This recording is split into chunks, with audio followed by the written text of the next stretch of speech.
நமக்காக பிதாவிடம் பேசி பரிசுத்த ஆவியானவரை நமக்கு வாங்கி தந்த ஆண்டவராகிய இயேசு கிறிஸ்துவின் நாமத்தில் உங்கள் யாவருக்கும் என்னுடைய அன்பான வாழ்த்துக்கள். இந்த நாளின் தியானத்தினுடைய தலைப்பு பாலைவன நீரோடை, ஸ்ட்ரீம்ஸ் இன் த டெசர்ட். வாசிக்க வேண்டிய பகுதி ஏசாயா 61 அத்தியாயம் முதல் 7 வசனங்கள். கர்த்தராகிய தேவனுடைய ஆவியானவர் என்மேல் இருக்கிறார். சிறுமைப்பட்டவர்களுக்கு சுவிசேஷத்தை அறிவிக்க கர்த்தர் என்னை அபிஷேகம் பண்ணினார். இருதயம் நொறுங்குண்டவர்களுக்கு காயம் கட்டுதலையும், சிறைப்பட்டவர்களுக்கு விடுதலையையும், கட்டுண்டவர்களுக்கு கட்டவிழ்த்தரையும் கூறவும், கர்த்தருடைய அனுக்கிரக வருஷத்தையும், நம்முடைய தேவன் நீதியை சரிக்கட்டும் நாளையும் கூறவும், துயரப்பட்ட அனைவருக்கும் ஆறுதல் செய்யவும், சீயோனிலே துயரப்பட்டவர்களை சீர்படுத்தவும், அவர்களுக்கு சாம்பலுக்கு பதிலாக சிங்காரத்தையும், துயரத்திற்கு பதிலாக ஆனந்த தைலத்தையும், ஒடுங்கின ஆவிக்கு பதிலாக துதியின் உடையையும் கொடுக்கவும் அவர் என்னை அனுப்பினார்.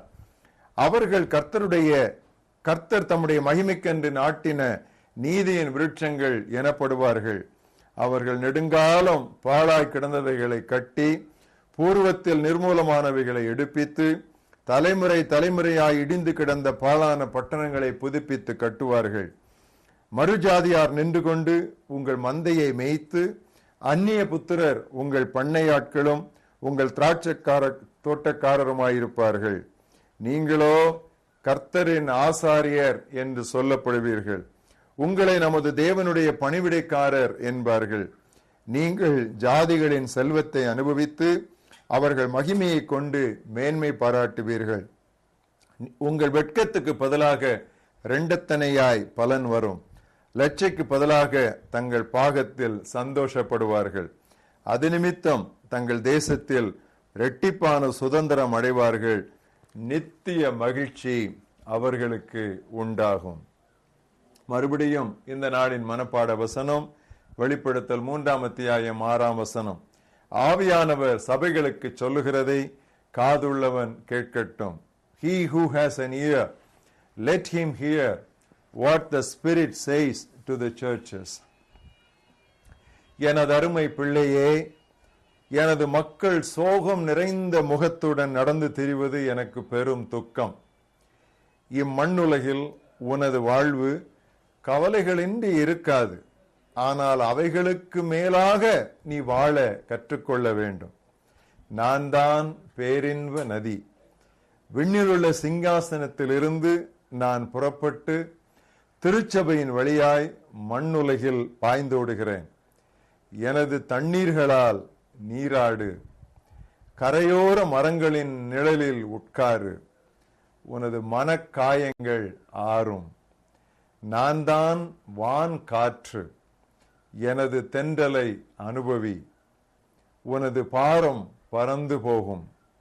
நான் தான் ஆனந்த தைலம், உனது தலை மீது அதை பூசிக்கொள். உனது மனதின் இறுக்கங்கள் தளர்ந்துவிடும். உனது கண்ணீரை களிப்பாக்குவேன், புலம்பலை பாடலாக்குவேன். பிரச்சனைகள் பெருகி வேதனைகள் கூடும்போது நீ தனியாக இல்லை என்பதை மட்டும் நினைத்துக்கொள். நான் உன்னோடு மட்டுமல்ல, உனக்குள்ளும் இருக்கிறேன். உனது வலியை நீ உணர்வதற்கு அதிகமாய் நான் அதை புரிந்து கொள்கிறேன். ஏனெனில் உனக்குள் தங்கியிருக்கும் கடவுளாகிய எனக்கு எதுதான் தெரியாது. உன்னோடு நானும் வேதனைப்படுகிறேன். எப்பொழுதும் நானே உன்னை தேற்றும் ஆதரவாளன். உனது பதறும் கைகளையும் நடுங்கும் கால்களையும் நான் பலப்படுத்துவேன். என்மேல் சாய்ந்து கொள் என் பிள்ளையே, என்மேல் சாய்ந்து கொள். நொறுங்கி இருக்கும் உன் இருதயத்தை நான் சுகப்படுத்துவேன். சாம்பலுக்கு பதிலாக சாண்டல் பவுடரையும், பரிதாபத்திற்கு பதிலாக பரவசத்தையும் கொட்டுவேன்.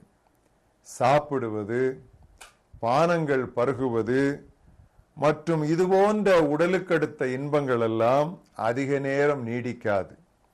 என்னில் கழித்திரு, அதுவே இறையரசின் வாழ்வு என்பது. இயேசுவின் மகிழ்ச்சியையும் சமாதானத்தையும் நீ அனுபவிக்கச் செய்வேன். அதைத்தான் உலகம் தரவும் முடியாது, புரிந்து கொள்ளவும் முடியாது. சில சமயங்களில் நீ தனித்து விடப்பட்ட அனாதை போல் உணரலாம். நானும் உன்னை விட்டு விட்டேனோ என்று நீ நினைக்கலாம். என் பிள்ளையே, எனது விருப்பம் போலவும் உனது நிலைமைக்கேற்பவும் நான் விண்ணுக்கும் மண்ணுக்கும் போக்குவரத்தாய் இருக்கிறேன் என்று நினைக்காதே. இல்லை, இல்லவே இல்லை. நீ உணர்கிறாயோ இல்லையோ, நான் எப்பொழுதும் உன்னோடேயே இருக்கிறேன்.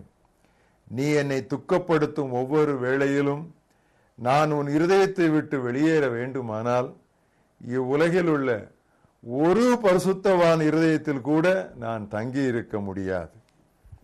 மார்ட்டின் லூத்தர் 14ஆம் நூற்றாண்டிலே எழுதிய ஒரு பாமாலை பாடலிலிருந்து ஒரு கவியை இங்கு வாசிக்கிறேன். பரத்தின் தூய தீபமே, பரத்து கேரி போகவே, வானாட்டு வழி காண்பியும் விழாதவாறு தாங்கிடும். களிப்பிலும் தவிப்பிலும் பிழைப்பிலும் இறப்பிலும் எப்போதும் ஊக்கமாகவே இருக்கும்படி செய்யுமே. ஆவியானவர் சபைகளுக்கு சொல்லுகிறதை காதுள்ளவன் கேட்கட்டும். மகா பெரிய தேவனே, பிரச்சனைகளும் வேதனைகளும் கண்ணீரும் கஷ்டமும் தவிப்பும் அங்கலாய்ப்பும் நிறைந்த இந்த உலகத்திலே நாங்கள் நீராடி புதுப்பித்துக் கொள்வதற்கு பேரின்ப நதியாகிய பரிசுத்த ஆவியானவரை உமது சிம்மாசனத்திலிருந்து நீர் அனுப்பினதற்காக நாங்கள் நன்றி சொல்லுகிறோம். காய்ந்து தோய்ந்து நொய்ந்து போயிருக்கிற எங்களுடைய ஆத்துமாவை உயிர்ப்பிக்கும்படி அவருடைய கனிமரங்களில் எங்களுக்கு தருகிற பழங்களுக்காக நாங்கள் நன்றி சொல்லுகிறோம். நாங்கள் வேதனை மிகுந்த துக்கம் மிகுந்த இந்த உலகத்திலே தனிமையாக அனாதையாக விடப்படாதபடி எங்களோடு மட்டுமல்ல எங்களுக்குள்ளும் தங்கி இருப்பதற்காக நீர் தந்த பரிசுத்தாவியானவருக்காக நாங்கள் உமக்கு நன்றி சொல்லுகிறோம். இத்தனை திரளான ஆசீர்வாதங்களை பெற்றுக்கொண்டும் நாங்கள் இன்னும் சோகமுள்ள சோர்ந்து போகிற துக்க மனதோடையே நாங்கள் நடந்து கொண்டிருந்தால் அது உமக்குதான் அவமானம் ஆண்டவரே, அது உமக்குதான் அவமகிமை ஆண்டவரே. அதை உணர்ந்தவர்களாக ஒருவரும் எடுத்துக்கொள்ள முடியாத சந்தோஷத்தை எங்கள் இருதயத்திலே நீர் ஆவியானவர் மூலமாக நீர் ஊற்றியிருப்பதை எப்பொழுதும் நினைவில் கொண்டு பரிசுத்த ஆவியானவருக்குள் எப்பொழுதும் நாங்கள் பரவசப்பட்டு எப்பொழுதும் நாங்கள் சந்தோஷத்தினால் நிறைந்து துதிபாடி கொண்டிருக்க கர்த்தர் எங்களுக்கு கற்றுத்தர வேண்டும் என்று நாங்கள் செபிக்கிறோம்.